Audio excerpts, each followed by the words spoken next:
É urgente, é break news, é pra quebrar tudo. É pra começar bem o final de semana com essa notícia maravilhosa. Dessa vez foi muito pior pra Alexandre de Moraes. Eu já vou te mostrar essa notícia aqui estupenda, maravilhosa. Então segura até o final. E bora lá direto pro vídeo. E depois eu vou te mostrar os pedidos de punições pesadíssimas contra Alexandre de Moraes. Eu nunca imaginei que nós fôssemos chegar aonde nós chegamos. As minhas ambições eram até mais modestas. Eu falava para vocês, não, olha, a minha expectativa é que a gente vá conseguir uma audiência sobre o Brasil. Conseguimos 2. Olha, a minha expectativa é que a gente consiga um projeto de lei sobre o Brasil. Pum, conseguimos 2. Olha, a minha expectativa é que haja cancelamento dos vistos.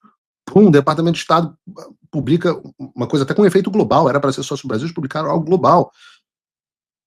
E agora, poxa, a expectativa era de que a gente consiga sancionar o Alexandre de Moraes. Eu sei, eu almocei na Casa Branca na terça-feira antes da audiência. Eu sei o nível no qual nós estamos. E eu nunca imaginei. Hoje nós só dependemos do Trump e do Rubio. Vejam, eu vou citar uma reportagem do UOL, que foi até melhor do que a Folha de São Paulo.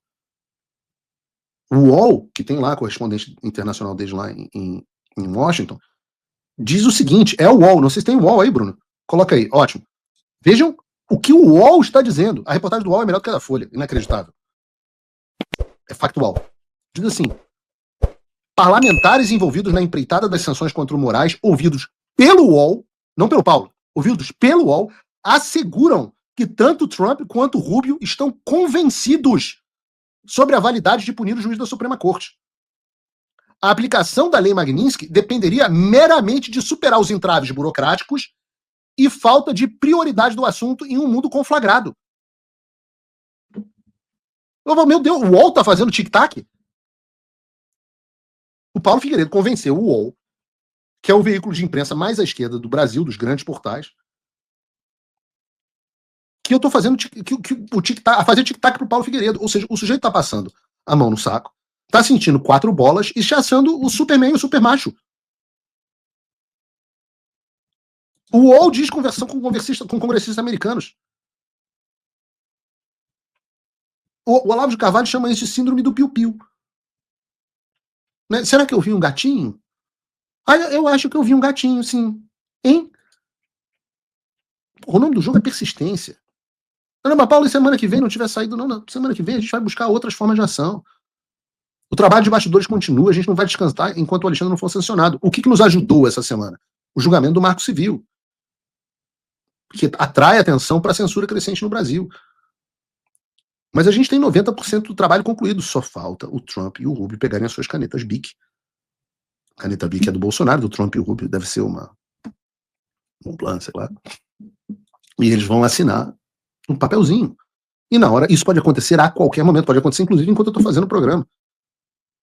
E nós, mas isso não vai acontecer. Não vamos parar, não vamos precipitar e não vamos retroceder. É guerra total e nenhum passo vai ser dado para trás. A única coisa que eu prometi a vocês, e eu continuarei prometendo, é que nós vamos continuar brigando.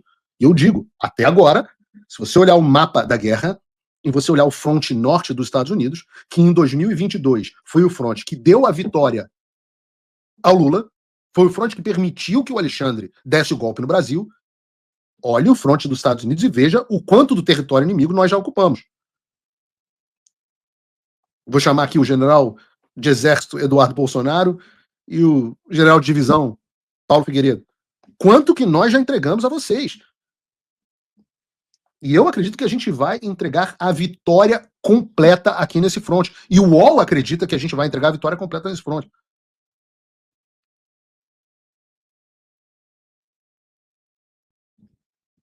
E podem ter certeza, nós sabemos que o Alexandre vai continuar dobrando a aposta. Ninguém nunca imaginou que o Alexandre fosse retroceder. Nós contamos com isso. Quem diria? Quem diria que os abusos, as ilegalidades iam acabar se voltando contra o próprio Moraes a partir de ações dos Estados Unidos?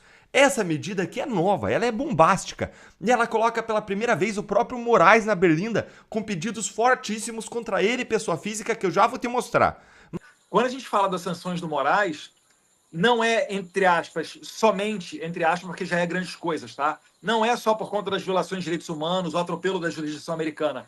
Mas o Alexandre de Moraes também é enxergado pelo governo Trump como uma peça desse complexo industrial de censura. Porque houve doutrinação de juízes, houve de financiamento de imprensas, houve financiamento de agências de checagem, houve mudança de política de plataforma de rede social. Então, tudo isso aqui está num contexto que o Trump se comprometeu a combater desde o dia 1. Promessa de campanha dele, né? Vamos drenar o pântano, vamos acabar com esse tipo de coisa. Então, Alexandre de Moraes, para além de todas essas questões básicas de direitos humanos e jurídicas, também entra essa questão do complexo industrial de censura. Se essa explicação está te ajudando a entender esse processo, senta o dedo aí no like com força para que mais pessoas recebam essa análise, para mais gente ter um gostinho de justiça na boca. E agora vamos aqui ver quais foram as punições pesadíssimas, hein? Olha aí comigo. E ele aparece, você lembra, Eduardo? O Alexandre de Moraes, TSE, STF, eles aparecem naquele gráfico do Mike Pence, que ele deu uma palestra, acho que foi em Londres, e ele publicou um gráfico, aí botou lá aquelas siglas, né, dos Estados Unidos, a CIA, a USAID, aí foi fazendo um gráfico. Aí lá embaixo aparece, né, STF, TSE, ou seja, eles já consideram mesmo o Alexandre de Moraes, o STF, o TSE, como realmente pecinhas integrantes desse complexo industrial da censura. E isso, exato, o Brasil, né, é um mau exemplo nessa questão, infelizmente, né?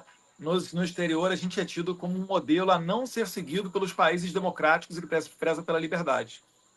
E eu estava pensando aqui, Eduardo, antes do Rubio dar aquela declaração, né, respondendo aquela pergunta, né, do outro deputado sobre se o Alexandre de Moraes receberia sanções, etc. e tal, antes do Rubio dar aquela declaração, houve um jantarzinho na casa do Alexandre de Moraes. E lá, né, pelo menos os militantes de redação disseram que você foi ridicularizado naquele jantar, que eles deram um risinho, o Eduardo não é de nada, chamaram de bananinha, disseram que não era de nada, o Eduardo tá lá, né, tentando assim, como se você não tivesse moral nenhuma, diz, não, ele nem foi chamado para a posse do Trump, e você foi na posse do Trump, todo mundo te viu lá, te viu no baile e tudo mais. Eu queria saber agora, como é que está essa ridicularização que você sofreu? E porque rapidamente as risadinhas passaram a ser: governo estuda impacto de sanções nos bancos brasileiros. Ou seja, eles já estão vendo que esses impactos da Magnitsky podem até impactar não só o Moraes, mas impactar o sistema bancário. E todo mundo viu o que você fez. Inclusive, eu já fiz isso, já botei no Twitter, já expliquei para o pessoal, olha, eu vi quem fez. Quem conseguiu toda essa articulação foi Eduardo Bolsonaro e Paulo Figueiredo. Eu vi vocês dois fazendo isso. Então, eu coloco vocês dois como os pais da criança, né? Então, só esclarecendo aqui, o Eduardo ele nunca pediu sanções para o Brasil. Ele pede sanções individualizadas no CPF para um agente público específico censurador, que é Alexandre de Moraes. Então, eu vi o que vocês fizeram. Eu estive lá, inclusive, até vi algumas reuniões em que vocês tomavam ali a palavra e explicavam para os deputados o que estava acontecendo. Antes, eles só falavam em Lula, Lula, Lula. Vocês abriram os olhos desses caras para uma pessoa chamada Alexandre de Moraes. Então, eu queria saber, assim, a tua sensação de... Eu acho que você deve estar sentindo uma sensação de regozijo, tipo, poxa, me ridicularizaram tanto, durante tanto tempo, e agora estão vendo o meu trabalho aí surgir, os resultados, né? Demorou o resultado, mas começou a aparecer. Como é que está a tua sensação, assim, tua satisfação? Obrigado, Ludmila, pelas palavras, tá? Pelo reconhecimento. Isso não é um trabalho que você faz sozinho. Você falou muito bem, eu acho que o Paulo Figueiredo também é uma pessoa que foi essencial nesse processo. A gente não tem... Eu não quero adotar aqui nenhum tom de vitória, porque a criança ainda não nasceu, tá? Eu tô assim, numa angústia, porque a criança pode nascer a qualquer momento. É aquele pai que a esposa está grávida lá de 38, 39 semanas Daqui a pouquinho vai nascer, né? É o que a gente. Tá com a malinha pronta, né? Aquela malinha de levar para a maternidade, tá pronta, né? Uma hora vai receber a notícia, ó, rompeu a bolsa, corre para o hospital. E, de fato, esse trabalho foi um trabalho que demorou muito tempo, né? O fato de eu ter conseguido acionar determinados dispositivos, sim, fazem parte de um trabalho internacional que eu tirei proveito daquilo das oportunidades que Deus foi colocando na minha vida. Poxa, fui filho do presidente, consegui ter uma votação histórica, né, graças ao apoio do meu pai, me credenciei para ser presidente da Credem. Muita gente falou, não seja, vai ser problemático, teu pai é presidente, a esquerda vai ficar lá na bancada, na primeira fila, para tentar destruir vocês toda hora, etc. Encarei esse desafio, me dispus a viajar muito para o exterior. Muita gente acha que é glamour, etc., só que não é uma viagem igual a do Lula. Com o seu dinheiro. Eu poderia dizer aqui que 98% das vezes foi por conta de financiamento próprio. Eu posso aí facilmente dizer que é difícil você citar um número, mas eu diria que eu não gastei menos de R$500 mil nessa trajetória toda, de 6 anos para cá, entre passagens, hotel, estadia, porque o meu salário é um salário excelente no Brasil.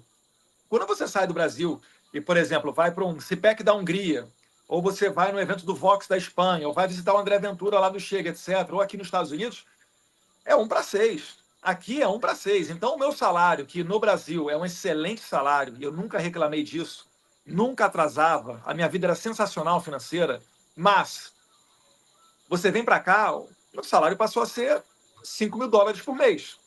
E depois, pior, né? Porque aí acabou o salário.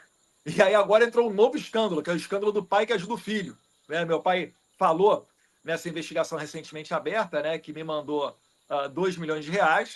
E aí muitas pessoas ficaram escandalizadas. Não, financiamento do ato antidemocrático, etc. E a gente nunca viu nada disso acontecer com a esquerda, sendo que a esquerda sempre fez muito pior. Mas olhar para trás, ver que dia 6 de novembro, teve no jornal noticiando, depois da eleição do Trump, que foi dia 5 de novembro, né? Juízes do STF fazem piadas sobre quem vai perder o passaporte primeiro. Mais recentemente, bem lembrou, né, a doutora Juíza Ludmila Lins Grilo.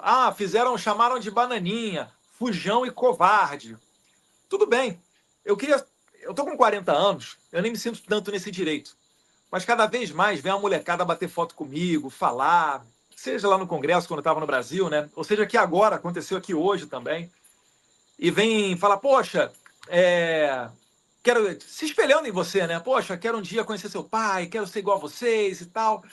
E uma coisa que eu posso deixar para vocês é o seguinte: se você ainda não foi humilhado, se você ainda não fez nenhum sacrifício, você ainda não alcançou a vitória. Você não alcançou o sucesso. O natural da vida das pessoas, e aí você pode pegar qualquer pessoa que você entenda exemplo de alguma coisa.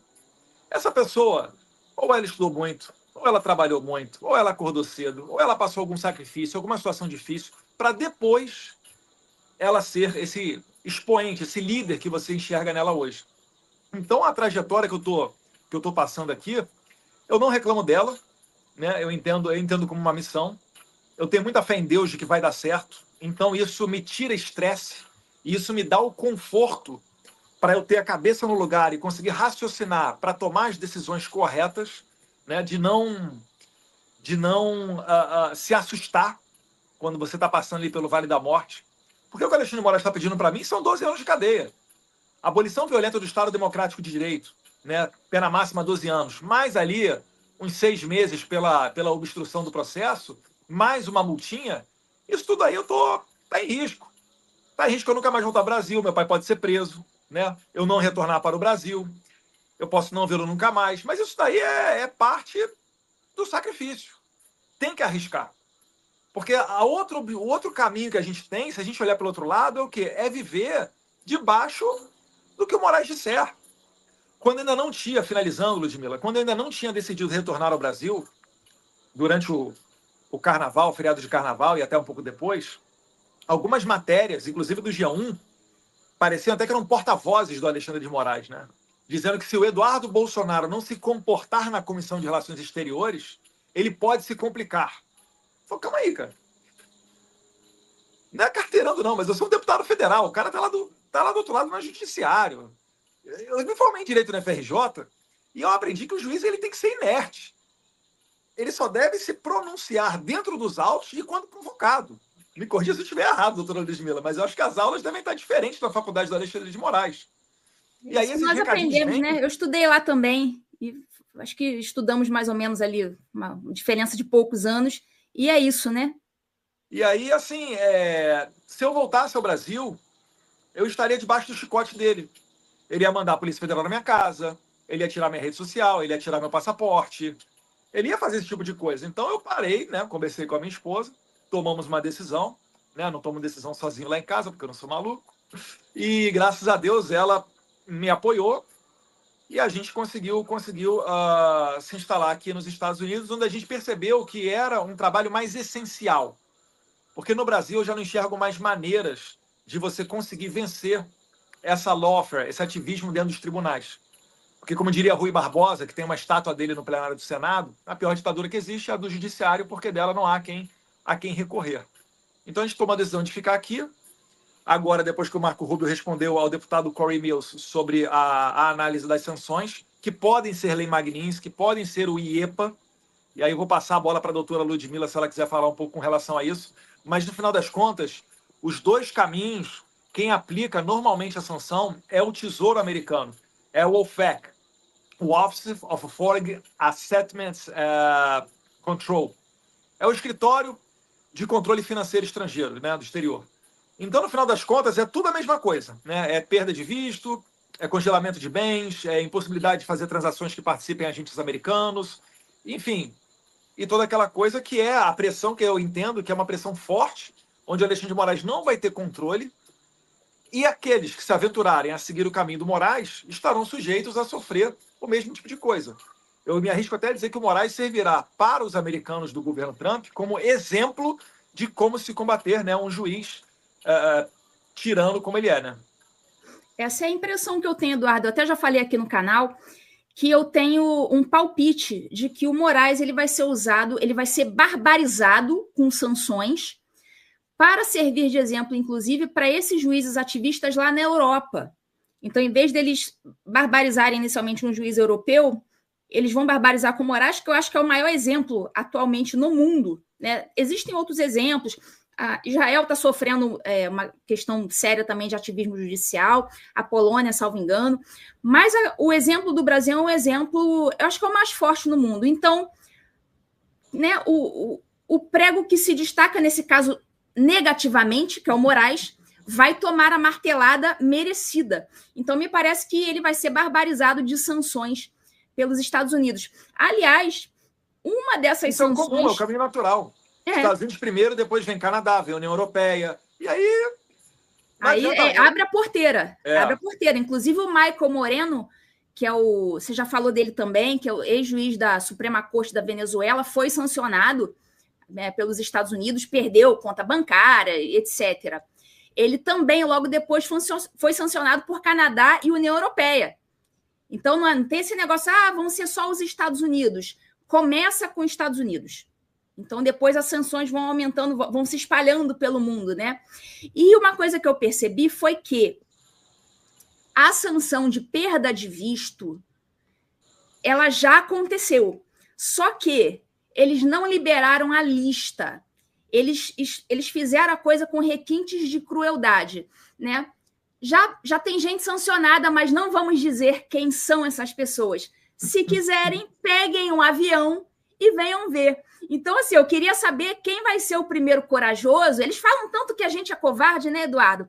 Ludmila fugiu, Eduardo fugiu, não sei. Eu quero saber quem vai ser o primeiro corajosão que vai testar, né? Pega um avião aí, então, agora, ô Barroso, ô Moraes, e vem aqui para a gente testar o negócio. Então, eu queria saber qual que é a sua opinião, já que eles não vão liberar listas. A minha interpretação é: a sanção de visto já foi dada. Queria saber a sua opinião, se é a mesma que a minha. Eu acredito que sim também, tá? A gente só não sabe a extensão disso. O Moraes, ele certamente é o prego que mais se destaca. Mas, deixa eu pensar nas minhas palavras aqui. Vai ter mais gente aí. A gente trocou muitas informações com muitas autoridades americanas, né? Não só na Casa Branca, mas também no Congresso. Isso tudo vai se movimentando. Vocês chegaram a ver, né, a deputada Maria Elvira Salazar, que é aquela que segura a foto do Alexandre de Moraes, e o deputado Richard McCormick, da Geórgia, eles abertamente fizeram uma declaração pública e enviaram um ofício para a Casa Branca pedindo ao presidente Trump para que sancionasse através de lei Magnitsky-Moraes. E depois veio com o apoio público também do senador Mike Lee, que é atualmente um dos senadores mais influentes aqui dos Estados Unidos, uma pessoa muito próxima do Trump, muito próxima do Elon Musk. Agora está tendo esse conflito aí, mas enfim. Então são pessoas que também se movimentam, que têm assessoria para fazer relatório, que interagem conosco aqui na base das informações.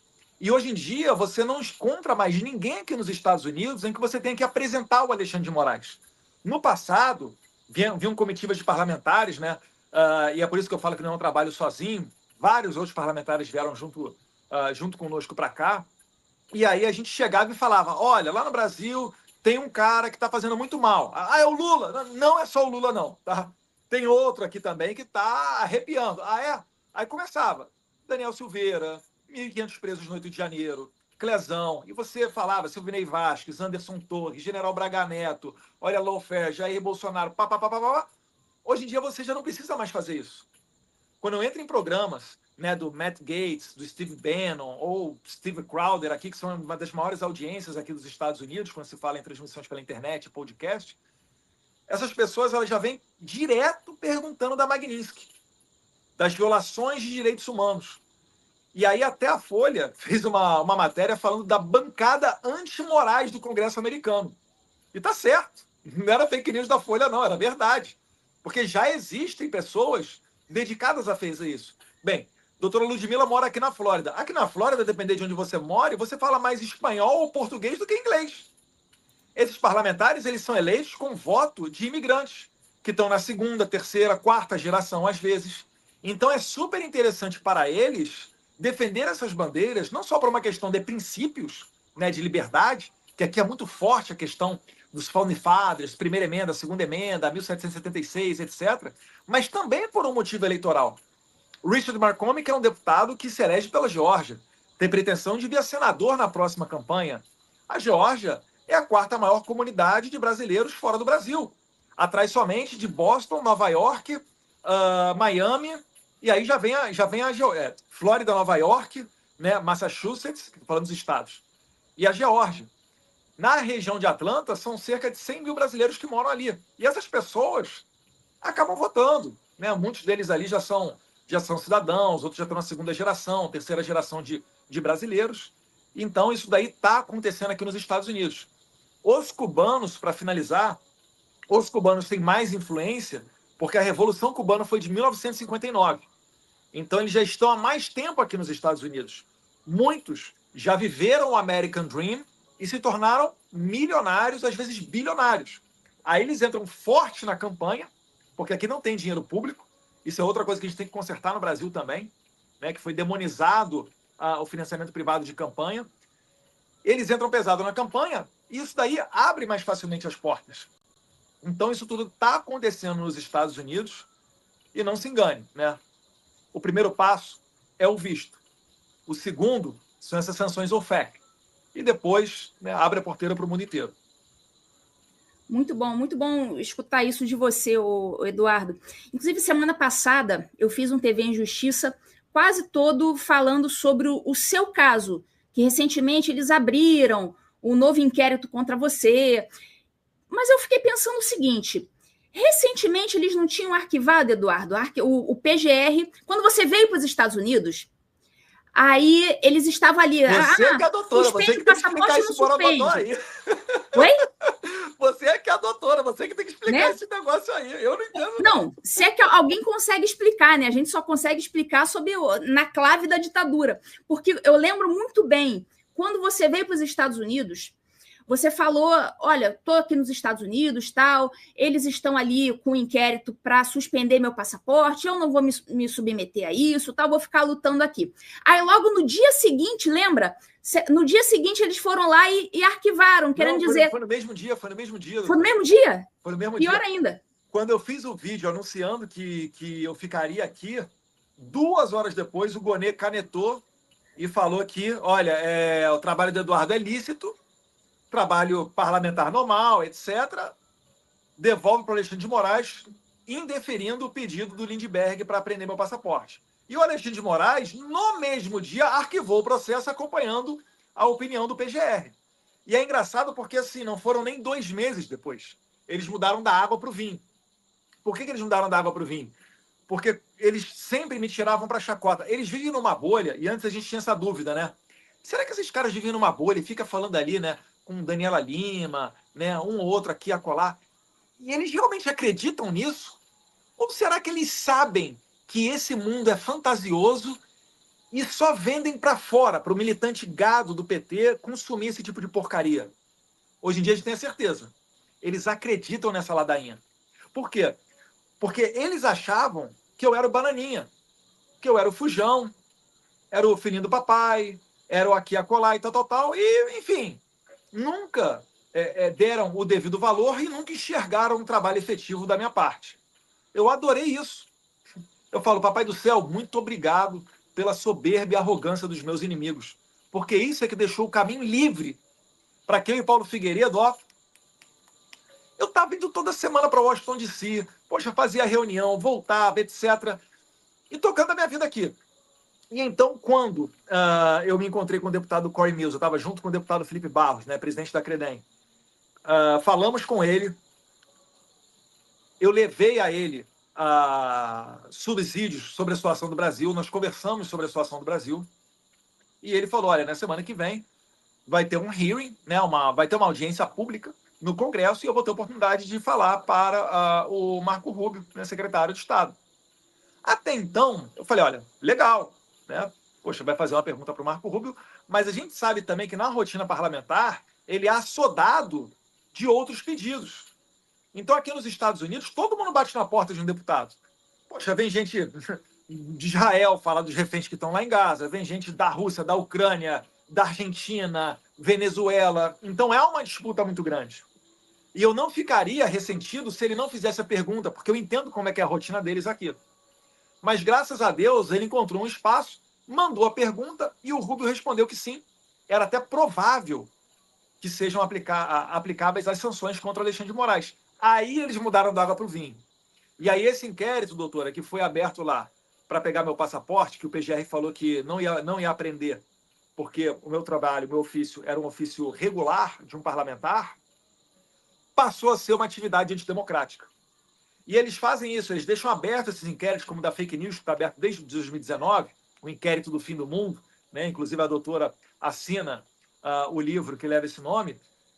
Eles deixam aberto para ter a espada na sua cabeça. Ó, se fizeram alguma coisa que o Alexandre de Moraes não gosta, vai entrar no inquérito. Você viu aí o Carlos Jordi, o que aconteceu com ele? O que aconteceu com o Ramagem? E vários outros. E vários outros. Inclusive, né, agora eu estou nos Estados Unidos de segurança, eu posso falar. Conversa de bastidor, tá, pessoal? Não é... Eu não vou falar nada aqui porque eu não tenho como provar o que eu vou falar. Mas o que eu escutei é que o Alexandre de Moraes queria prender o Ramagem. E uma alta autoridade da Câmara falou, não faça isso, porque na semana seguinte o Ramagem está solto. Que a Câmara tem que votar a manutenção da prisão ou não. E aquilo que ocorreu com o Daniel Silveira lá atrás, que ele foi preso com mais de 360 votos dos deputados, hoje não se repetiria, porque o momento é diferente. O Alexandre de Moraes já foi desgastado. Lá, quando o Daniel Silveira, lamentavelmente, serviu lá de exemplo para Alexandre de Moraes, houve parlamentares falando. Poxa, a própria Magda Mofato, quando foi na Rádio Auri Verde, ela falou para o Pitoli, eu achava que ia ser 1 ou 2 semanas de prisão. Era só para dar um susto, depois iam soltar. Acreditou no tirano.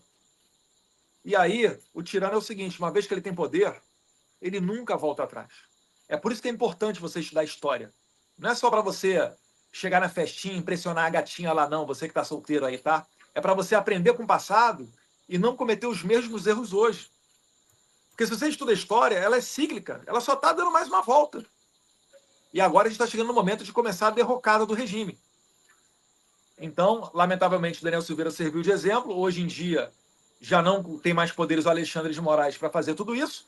E a cereja do bolo, né, a prova concreta de que o Alexandre de Moraes não tem tanto conforto para fazer isso, veio com a Dani Lima, né? Dani Lima, íntima aqui da casa, falando que numa conversa de WhatsApp com outro ministro, que todo mundo consegue imaginar quem é, né? Outro ministro da STF, que não é o Alexandre de Moraes, ela conversando com ele pelo WhatsApp, ele falou que o Alexandre de Moraes hoje está emparedado e por isso não expediu mandado de prisão preventiva contra a Carla Zambelli, né? Então é isso daí. Deus queira seja o início do fim desse regime, né, doutora? Eu também espero. Aliás, eu tenho a minha aposta, né, sobre quem seria esse ministro. Eu suponho que seria um ministro meio rocambolesco. Eu também. Ah, é?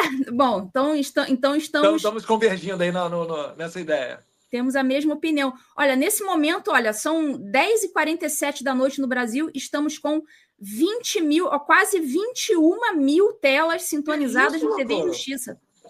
Em pleno domingo, o nosso programa aqui é o último da semana dos conservadores, digamos assim. Ao mais tarde é o último.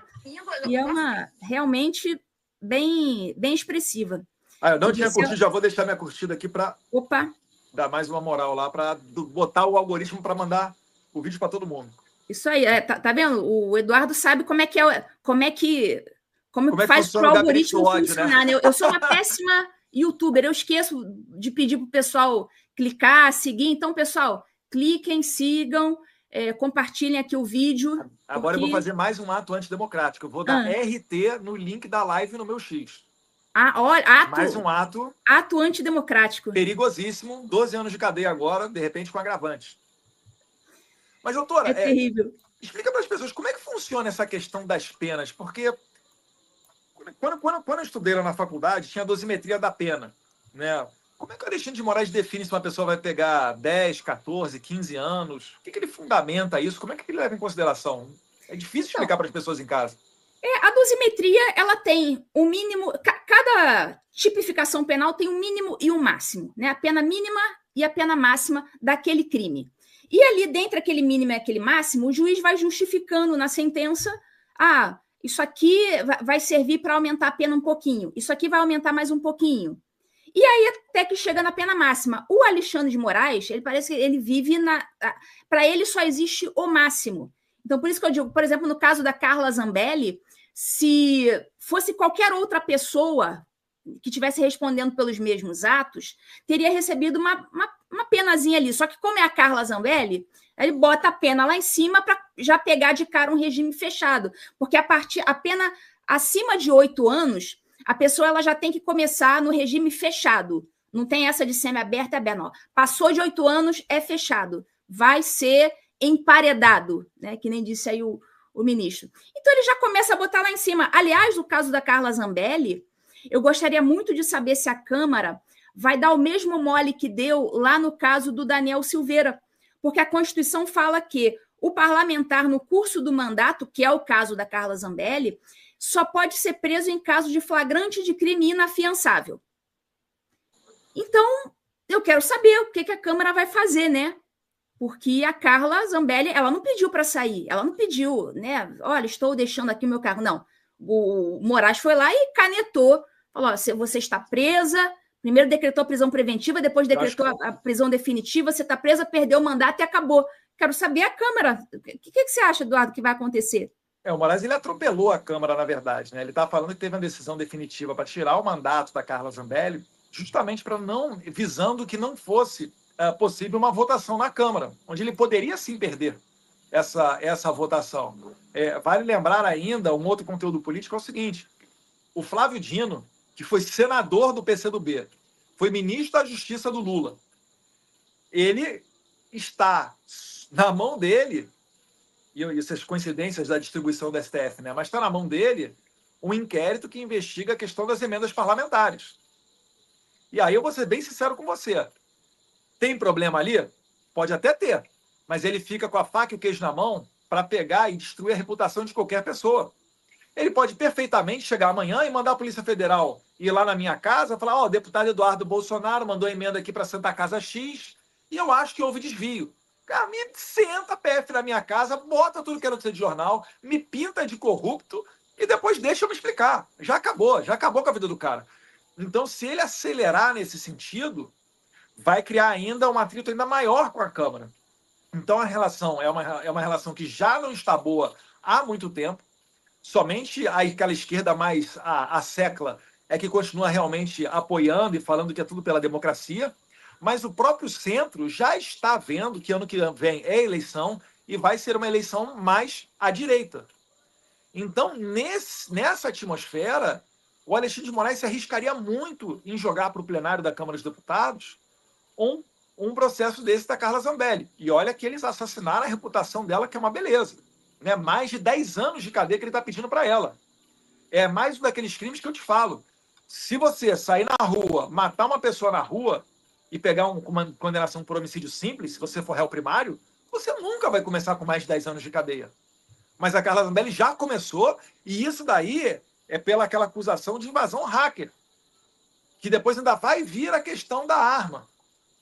Então, veja só que o Alexandre de Moraes está numa situação muito delicada, que a todo momento ele tem que acelerar, ele tem que se expor. Isso vai dar subsídio para a Carla Zambelli, que agora, né, falam que está na Itália, para que ela chegue na Itália mais facilmente comprovando a sua situação de perseguida.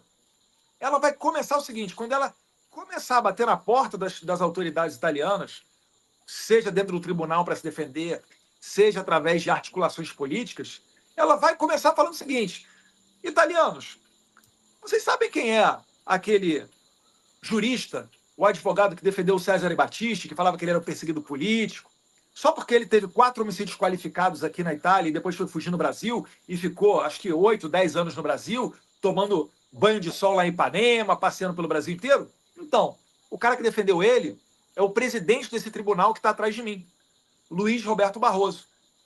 Dá para dizer que não existe uma natural tendência ideológica na hora de você julgar uma parlamentar, como a deputada Carla Zambelli, que é ativa?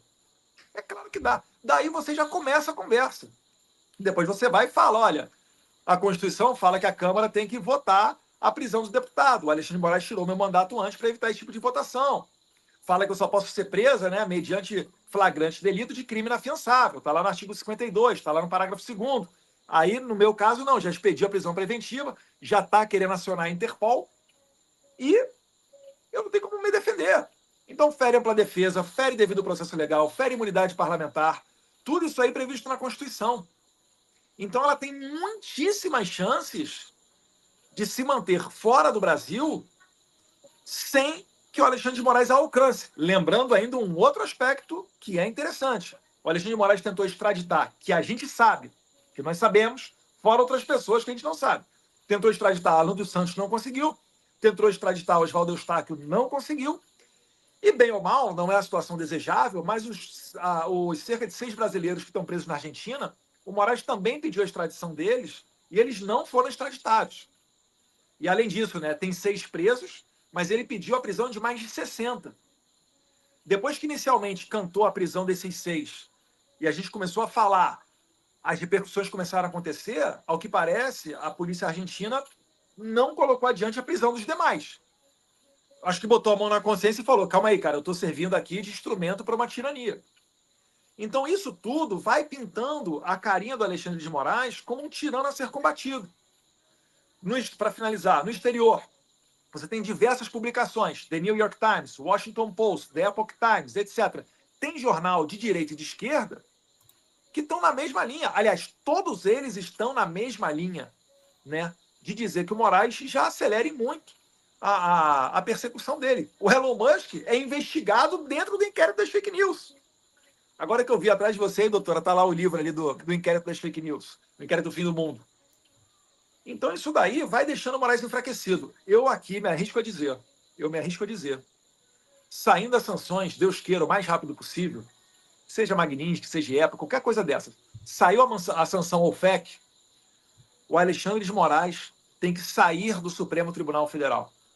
Se ele vai virar professor em alguma universidade no exterior, se ele vai virar embaixador em qualquer país, para mim pouco importa. Se ele vai virar consultor, advogado, lobista, sei lá. Se ele vai cortar grama, isso pouco importa. Mas eu acho que não vai ter mais clima para que Alexandre de Moraes siga dentro da Suprema Corte. Quanto mais julgando todos esses processos que são claras perseguições políticas. Mais do que clima, né, Eduardo? Você deve ter visto, e não sei se o pessoal aqui da audiência viu, que o Tribunal Penal Internacional teve mais 4 juízes sancionados e mais aquele procurador Karim Khan, e, segundo estão dizendo, isso inviabilizou o trabalho no Tribunal Penal Internacional. As pessoas não estão querendo mandar um e-mail para os sancionados, com medo de ter os seus nomes vinculados ao nome deles. Então, assim, o Tribunal Penal Internacional não está conseguindo trabalhar nesse momento. Então, eu acredito que talvez alguma coisa semelhante possa acontecer no Brasil com o Moraes. Não sei se vai acontecer. E uma outra coisa que Só para mim, parece, teve um americano que falou o seguinte: Eduardo, se o Alexandre de Moraes te chamar para almoçar e ele pagar a conta, você pode ser sancionado. Então, esse jantarzinho para me chamar de bananinha, de covarde, de fujão, faça outro, Moraes. Faça outro, em breve. Deus quiser, em breve. E outra coisa, ser laranja do Moraes, porque aí ele, com as contas todas bloqueadas, ele vai tentar arrumar ali um laranja, porque parece que o Trump já está estudando a questão dos escritórios de advocacia das esposas.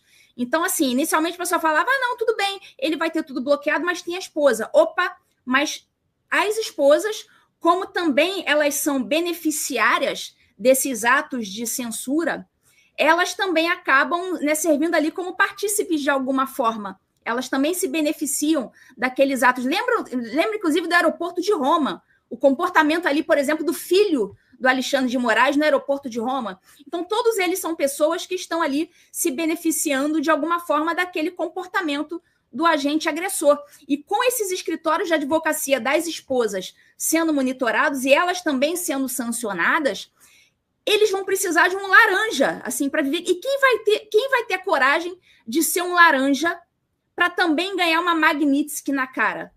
É complicado, né? Ele vai se complicar. E não existe bobo nesse jogo, né? Tem uma intenção clara do governo americano, que é combater a censura, acabar com a perseguição política. E ele sabe que, quando tomarem uma atitude, ocorrerá uma reação. Vai haver gritaria, vai haver tentativa de burlar as sanções, etc. E eles, imaginando esses cenários futuros, também montam posições. Então, uma dessas posições, certamente, é o que saiu aí na imprensa, né? Eu vou falar saiu à imprensa, é esse mapeamento dos escritórios de advocacia de pessoas próximas ao ministro Alexandre de Moraes e também a outros ministros da Suprema Corte. Tá? Isso daí não é só o Moraes. Porque, na verdade, quando você vê, muitas das vezes a persecução que o Moraes faz, ela acaba sendo respaldada por outros agentes públicos.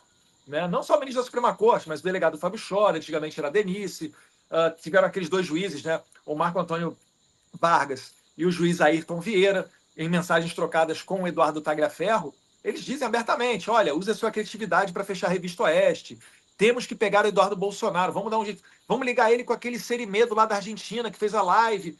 Então, isso tudo está dentro desse quebra-cabeça. Isso tudo já está devidamente registrado e entregue às autoridades aqui dos Estados Unidos.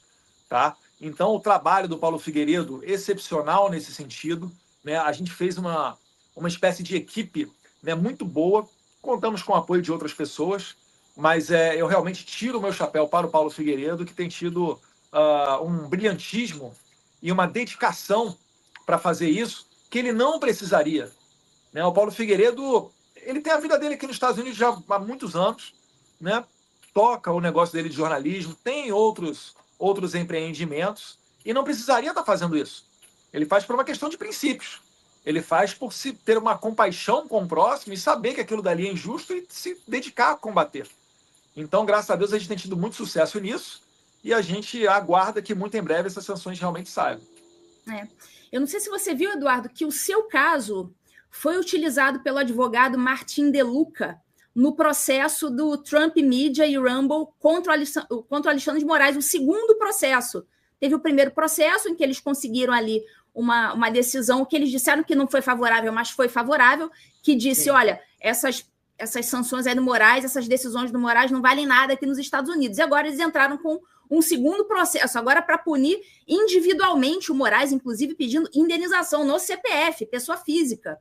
Então, eles usaram como exemplos o inquérito, que eles chamam de inquérito das fake news, ou chamam de inquérito do fim do mundo, e usaram também o seu processo de perseguição, né? E você leu, você estava sabendo que o seu processo foi usado como exemplo nesse caso?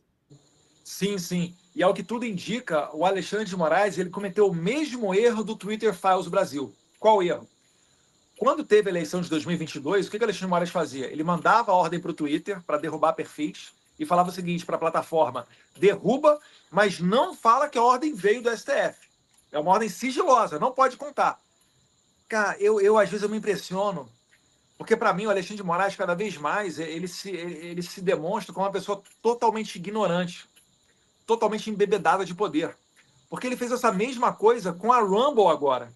A Rumble estava com intenção de vir ao Brasil. A Rumble é uma concorrente do YouTube. De vir ao Brasil, é uma plataforma de vídeos. E explorar o mercado brasileiro, que é o segundo maior mercado do mundo, logo atrás do mercado das redes sociais americanas. O brasileiro consome muito rede social. E então, o Alexandre de Moraes, ele resolveu derrubar o Alan dos Santos, e acho que um ou outro perfil. E quando ele deu a ordem para o Rumble, ele falou o seguinte: Rumble, você não pode falar para as autoridades americanas, essa é uma ordem sigilosa. Aí o Rumble olhou para aquilo dali e falou: calma aí, cara, um juiz de outro país tá falando para eu derrubar um cara que tá morando nos Estados Unidos, tá aqui sob a jurisdição americana, fala que eu não posso monetizar, e eu sou uma empresa sediada aqui nos Estados Unidos, eu não tô nem no Brasil ainda. Olha que loucura que ele tá fazendo. Daqui a pouco ele vai mandar uma ordem, sei lá, para a Volkswagen na Alemanha parar de produzir tal carro. Não sei o que mais falta para Alexandre de Moraes. E ele imaginar que isso não vai dar problema, sabe? É o suprassumo da arrogância de uma pessoa. E isso daí, mais uma vez, a história demonstra. Esse é o momento que precede a ruína, que precede a queda. Quando o cara se acha o todo-poderoso, por exemplo, Hitler, ele abriu 2 flancos de batalha, um a leste e um a oeste. Caiu do cavalo. Isso sempre acontece na história, né? Então, eu fico feliz que o meu caso tenha servido de exemplo, né? Foi citado na peça do advogado Martin De Luca, que representa a Trump Media e a Rumble. Lembrando que a Rumble e a Truth Social, a Truth Social, ela é uma empresa do grupo, né, do Trump Group, Media Group. É a rede social do Trump, né, a Truth Social. Ela e a Rumble compartilham os mesmos servidores para vídeo. Então, quando o Moraes não deixa a Rumble ir para o Brasil, que derruba os servidores da Rumble no Brasil, você também não consegue, né, acessar a Truth Social e assistir os vídeos da Truth Social. Aí você começa a fazer aquela coisa típica de ditadura, né? A comprar um VPN, a acessar o VPN. Além do WhatsApp, você tem que ter um backup de Telegram, né, de Signal, de outros meios de comunicação, principalmente se você tem um negócio atrelado a isso. Então, é o que está acontecendo no Brasil. Mas eu queria, doutora, se me permite uma pergunta, né, que você explicasse para as pessoas quais são as possíveis repercussões de um processo desse nos Estados Unidos contra o Alexandre de Moraes. Porque no Brasil, os tentáculos da tirania, né, principalmente na imprensa, tentam dizer que é um ataque contra o Estado brasileiro. É um ataque contra o Estado brasileiro ou é um ataque contra o indivíduo Alexandre de Moraes? O que pode acontecer com ele? Não, eles dizem que é um ataque contra o Estado brasileiro, porque, sabe a barata, quando você taca o Baygon e a barata fica com a perninha assim? Nesse momento, a barata está com a perninha assim, eles não têm mais o que dizer. Então, eles começam a dizer, é um ataque à nossa soberania. Só que ninguém disse que o Trump ou o Departamento de Estado americano vai aplicar uma sanção no Brasil, dentro do território brasileiro. Ninguém nunca disse isso. As sanções são aplicadas aqui nos Estados Unidos. A questão é que a sanção é aplicada aqui, mas ela acaba tendo um efeito extraterritorial, mas as sanções são aqui. Então, se você se tem uma sanção Magnitsky, que você determina que as empresas americanas não tenham contratos, não tenham nenhum tipo de relacionamento com uma pessoa específica no mundo, seja ela esteja no Brasil, se estiver na China ou na Europa, enfim, não importa. Aquelas empresas americanas, como, por exemplo, Visa, Mastercard, não vão poder ter aquela pessoa no seu círculo de relacionamentos, não vão poder ter como cliente. Então, a decisão ela é aplicada nos Estados Unidos. Então, fora dos Estados Unidos, não vai depender da justiça brasileira ratificar a decisão americana. Não vai depender de justiça brasileira, porque as empresas vão cumprir voluntariamente, elas vão se apressar em cumprir, porque elas não vão querer perder os direitos de funcionamento nos Estados Unidos. Então, nesse ponto, o Alexandre de Moraes vai ser a corda mais fraca, a meu ver. Então, eu vi até uns posicionamentos aí, até compreendo, mas me parece que quem tem esse posicionamento no sentido de que vai depender da justiça brasileira ratificar essas decisões dos Estados Unidos, acho que não entendeu exatamente que essas empresas não vão cumprir por conta de uma decisão no Brasil. Elas vão cumprir porque elas não querem perder seus direitos de funcionamento nos Estados Unidos. Então, não tem nada a ver com o direito nacional brasileiro. Tem a ver só com o direito americano e nada mais. O Alexandre de Moraes ele pode ser condenado à revelia caso ele não apareça para responder os atos processuais? Pode ser condenado à revelia. Aliás, eles certamente, eles vão seguir aqui, eles seguem muito direitinho o devido processo legal. Eles, inclusive, mandaram até cartinha eles já estão avisando. Certamente ele vai receber lá uma intimação legal. E não aquela intimação que nem a gente recebe. WhatsApp, e-mail, ligação, ou aquelas intimações via Twitter, lembra? Que o Alexandre de Moraes, ele tentou intimar o Elon Musk por um post de X. Então, certamente, ele não vai ser intimado, até porque via X nem dá mais, porque ele nem tem, né? Ele correu para se pirulitar do X, né? Não dá mais para ele. Quer dizer, ele que está acostumado a censurar todo mundo, ele mesmo teve que se autocensurar ali, porque não tem mais como ele ocupar o espaço público. As pessoas já sabem quem ele é e estão dando a ele o tratamento que ele merece. Então, é isso que vai acontecer.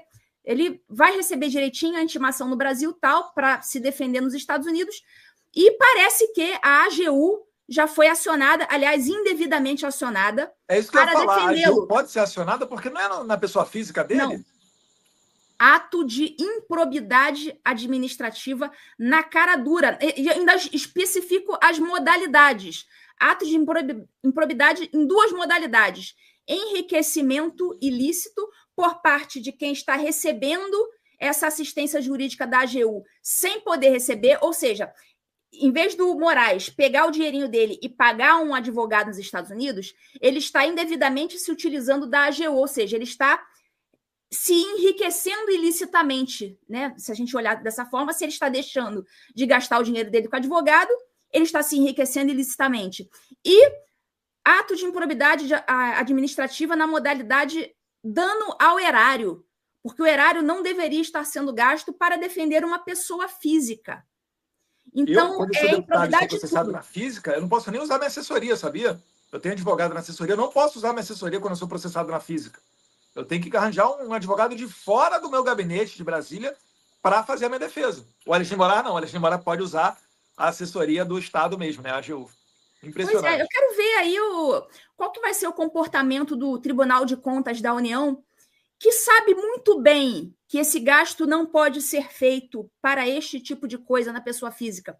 Então, assim, qualquer passada de pano do TCU vai colocá-los também como colaboradores, né, para acobertar este tipo de atos de improbidade administrativa. E, em caso de queda do regime, futuramente, esses, né, conselheiros do TCU, que eventualmente venham a concordar com esse tipo de coisa, podem vir aí sofrer sanções em caso de queda do regime futuramente. Então, assim,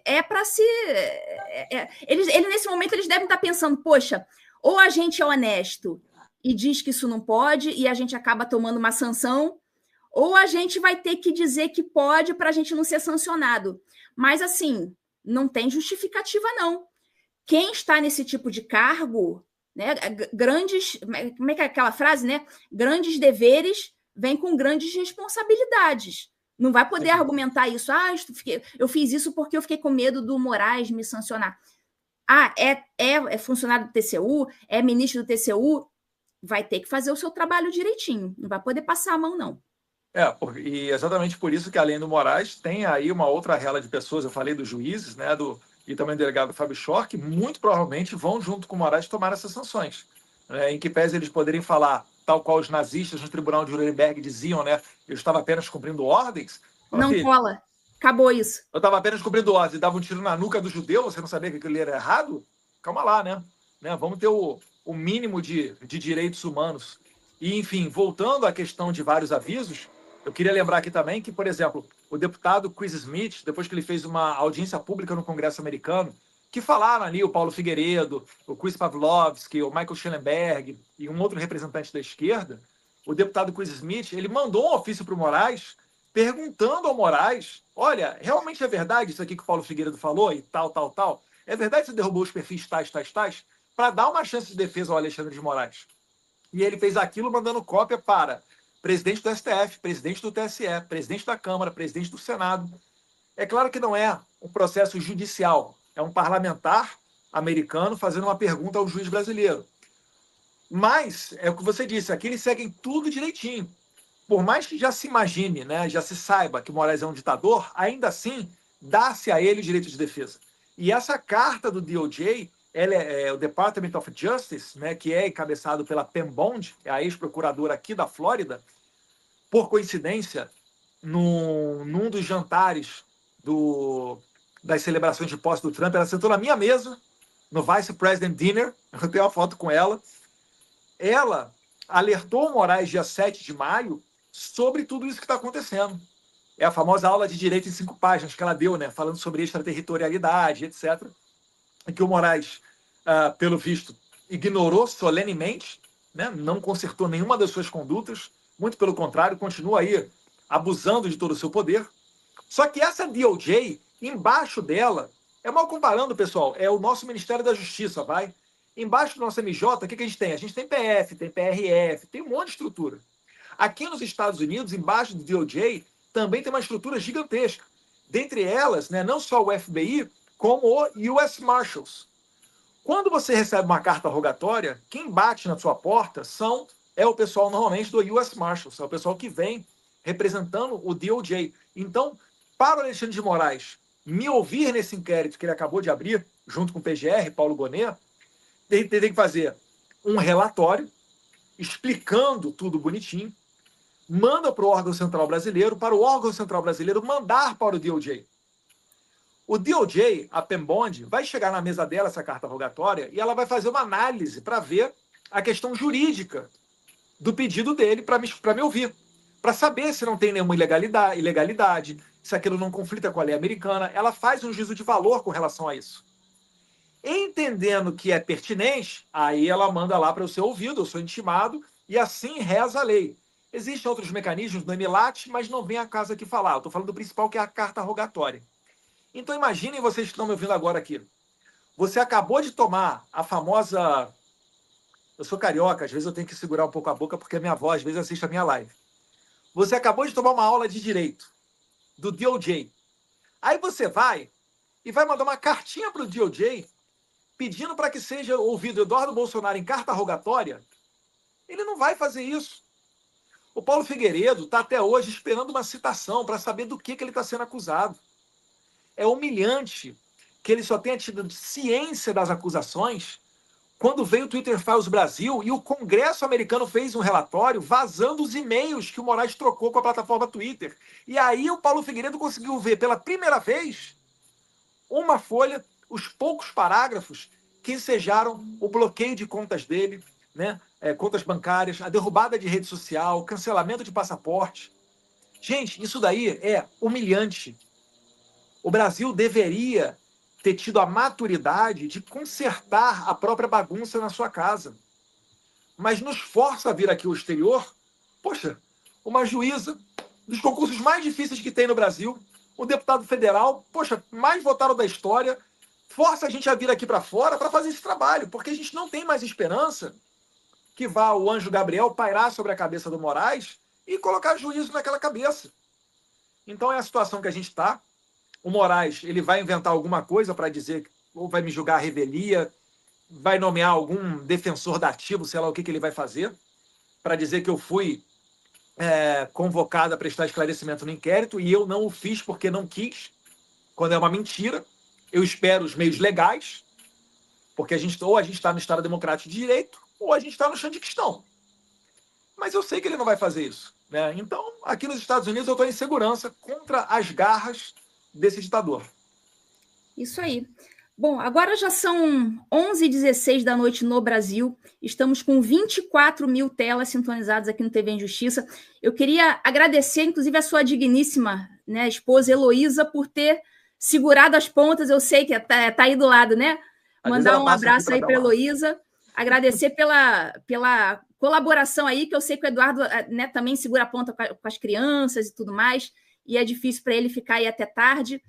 Mas, enfim, a gente poderia ficar aqui horas e horas conversando, mas está tarde no Brasil e está tarde para você. Então, assim, eu queria agradecer muito a tua participação aqui no TV em Justiça.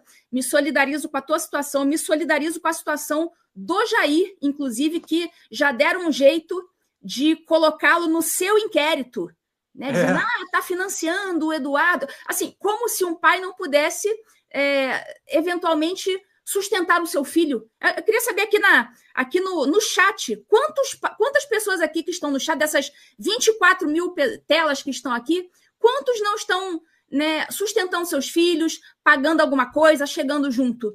Qual que é o problema de um pai sustentar um filho ali no momento de necessidade? Então, assim, a gente vê que tudo é feito para punir. Eles usam a criatividade. Eles falam, o que a gente pode usar dessa história para prejudicar o Jair? Vamos dizer, então, que o Eduardo está praticando crime, e eles já tinham dito que não. No mesmo dia, como você falou, no dia que você chegou nos Estados Unidos, eles disseram que não tinha crime nenhum. O Gonê disse que não tinha crime nenhum, e o Alexandre foi lá e disse que não tinha crime nenhum e arquivou. Então, não aconteceu nada de diferente nesse meio tempo, a não ser as sanções que começaram a surgir. Então, eles inventaram que, né, que você está praticando atos antidemocráticos aqui nos Estados Unidos e já deram um jeito ali de inserir o Jair nessa história toda, não tem nada a ver com isso, para dizer, está sustentando o ato antidemocrático. Então, assim, é lamentável que a gente esteja passando por isso no Brasil. Eu me solidarizo com você, me solidarizo com o Jair. Enfim, vamos torcer para que a justiça seja feita, não é vingança, é a justiça. Queremos ver a justiça acontecendo e parece que a justiça divina já começou. A dos homens ainda não aconteceu. Precisamos do Senado. Mas parece que a justiça divina já começou a atuar aí contra o Moraes. Você quer falar mais alguma coisa, Eduardo, antes da gente encerrar aqui? Que eu sei que você está com as crianças aí. A Heloísa já deve estar precisando aí da sua companhia. Nada, só agradecer, doutora. Também me solidarizo com a sua questão, tá? Você... acho que sabe, né? O seu nome circula aí em detalhes dos relatórios que são enviados aqui para as autoridades americanas. De vez em quando eu recebo mensagem aqui dizendo, Ludmila, faz mais um resuminho aí do teu caso e me manda aqui. Eu não falo aqui porque a gente não pode dizer o que está rolando, né? Mas eu recebo umas mensagenzinhas aqui. E a gente também tem muito receio de também não explanar tudo para que os nossos inimigos consigam montar defesas previamente, pensar, etc. Deixa eles baterem a cabeça, que é lindo de ver. Eu acho que pela primeira vez, depois de muito tempo, o Alexandre de Moraes está há semanas aí nas cordas. Ele está realmente... Eu imagino o seguinte, você imagina você chegar em casa e você falar para sua esposa, sabe aquele cartão de crédito ilimitado que você tem? Daquela conta nas Caimã, nas Ilhas Caimã, na Suíça, etc. Então, eu arranjei umas tretas políticas aí, talvez ele seja cancelado, mas vai ficar tudo bem, tá? Então eu acho que a situação do Moraes, ele não tá boa, não tá boa, nem dentro da casa dele. Porque realmente o problema que ele arranjou quando ele compra a briga com o Musk, com o Trump, com a Rumble, com a Truth Social, é um pessoal que eu acho que é mais poderoso do que ele. Né? Agradecer aqui a todo mundo, muita gente falando aqui, né? Eu ajudo aqui o meu filho, algumas mães também dizendo, né? E a resposta que eu tenho para isso é a resposta que eu fiz num vídeo react para uma jornalista, não sei se pode se chamar, né? Da Globo News, em que ela estava falando que é muito suspeito. Não é uma doação de um pai para um filho, né? É uma doação para se fazer atos antidemocráticos. E aí eu falei para ela, né? Olha, igual eu falei acho que foi para o Zaratini, deputado do PT no X. Eu falei, se eu tivesse roubado os velhinhos do INSS, realmente eu não tinha que precisava da ajuda do meu pai. Se eu tivesse enrolado no Petrolão, no Mensalão, eu ia estar aqui nadando de braçada, né? Realmente não precisaria da ajuda do meu pai. Mas, né, como nós somos uma família honesta e até por conta de passar perto de baleia já investigaram o meu pai, isso é um sinal de que a gente certamente não desviou dinheiro público. Então é isso daí. Doutora, obrigado. Agradeço o espaço. Se você está nos assistindo aqui, chegou através desse canal, graças à minha publicação, segue aqui o Instagram, o YouTube da doutora Ludmila Lins Grilo. Curte também, isso não é pouca coisa, isso é interessante para fazer a mensagem chegar mais longe. E aqui é um meio de informação que você vai poder ver na fonte fatos que estão acontecendo aqui nos Estados Unidos com a propriedade de quem, né, é uma juíza de direito no Brasil. Sempre vai ser, né? Nunca vai perder o status, não. Por mais que o Alexandre de Moraes casse até a sua aposentadoria privada, congele as suas contas, para nós vai seguir sendo a juíza Ludmila Lins Grilo. Boa noite, doutora. Obrigada, Eduardo. Fica com Deus, torcendo por você, torcendo por seu pai, para que a justiça seja feita. Obrigada aí, o pessoal adorou. Estamos com quase 24 mil telas aqui no TV Justiça, quase 11h30 da noite no Brasil. Obrigada, Eduardo. Fica com Deus. Tchau, tchau. Fica com Deus. Tchau, tchau.